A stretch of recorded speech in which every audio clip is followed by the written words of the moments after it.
What's going to be the biggest difference in this series between these two teams? So I'll go two places, Joaquin, with this.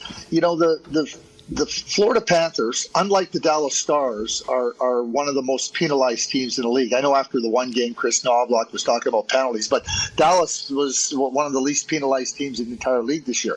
That doesn't apply with the Florida Panthers. So Florida plays a robust, physical, edgy, over-the-edge game.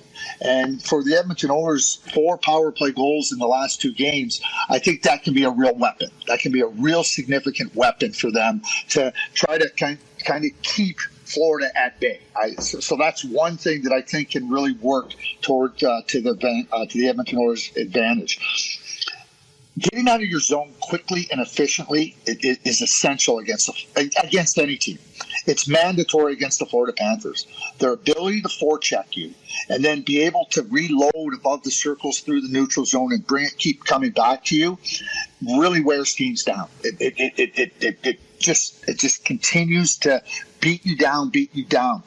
Getting to pucks and moving them out, and even just flipping them out if you don't have a play, just to alleviate that pressure and the frustration. That, to me, is the other part for the Edmonton Oilers. So 5-on-5, I think the Oilers are fine. Like, I don't worry about the Oilers 5-on-5. I don't worry about the Oilers penalty kill. Getting out of your zone and beating that forecheck, and then, being able to be effective on the power play. Not that it's the end all and the be all, but that can really back off a team like Florida, who wants to really, like I said, play physical. They have a feeling like, we'll take a penalty. It's okay. We'll kill it. Well, you make them pay. They're not as willing to take that penalty the next time. They're not as willing to play over the edge. And so those are the two things that I think can be real important at this point in time to the series. As we all know, a series unfolds, you start to go, oh boy, that's something that you're going to have to adjust to. But at the outset, that's what I would look to. TSN's Craig Button with us, Nielsen Show, Lieutenant Eric and Joaquin Gage with you. Craig, I just want to, and I know you kind of touched on here, and I'm just thinking, the Stars, we're all told, a choir boys team, haven't taken a penalty since they were in Minnesota, all this stuff. And now this Panthers team who take penalties, they love them. And as you said, though, they'll take them and just say, yeah, whatever, come.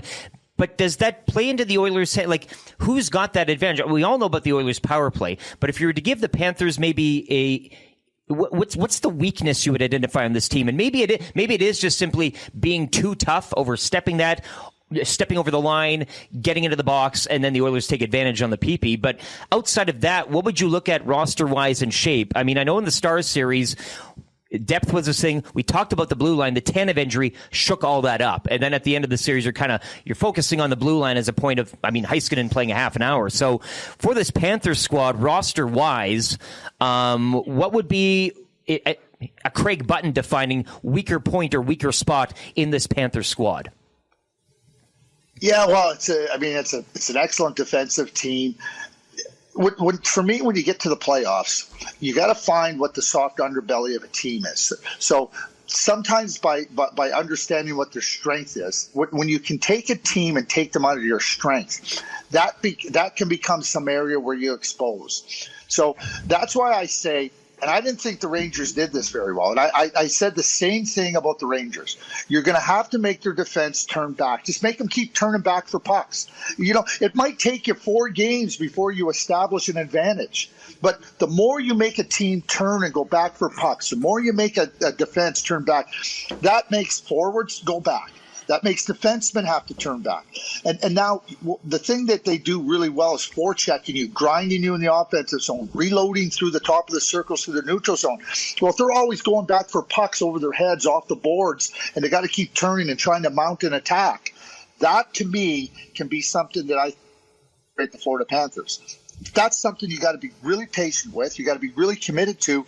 And I know that teams want to make plays. You look at the Edmonton Oilers.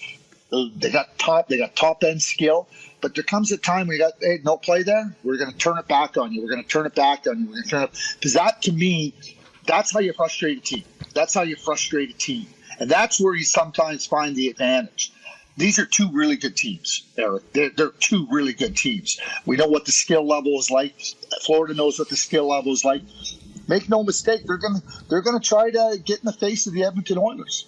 So use their speed, use their quickness, use their heads to not allow. If they take a penalty and they can take advantage on the power play, great.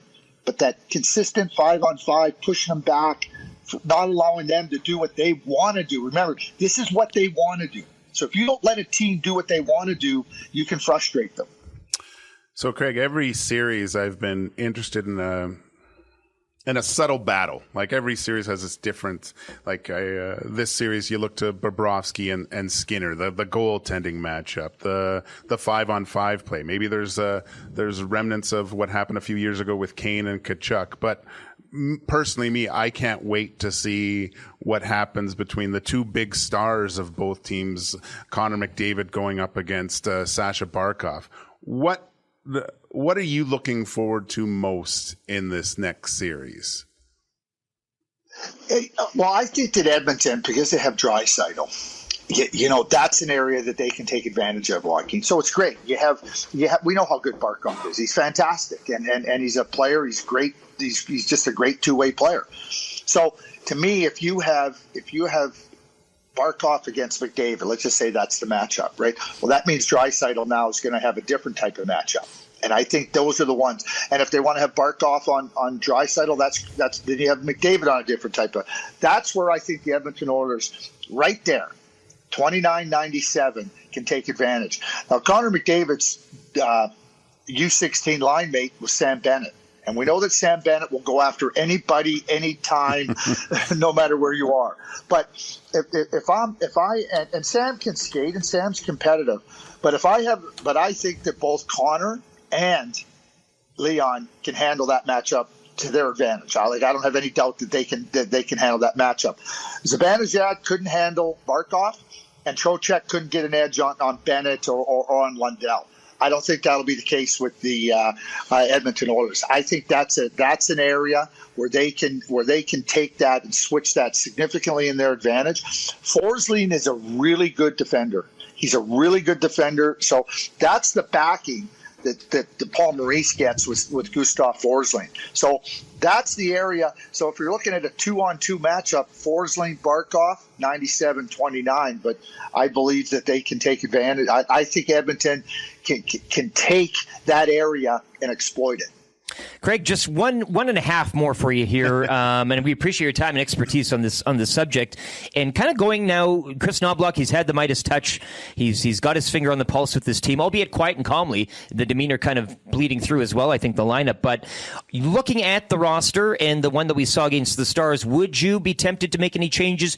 Do you think Knoblauch changes anything up in terms of Desharnais, maybe Perry coming back out for this series? I mean, it's a different team than the Stars. So do you think changes will be tweaked prior to game one? And the last half of the 1.5, got to get a prediction from you.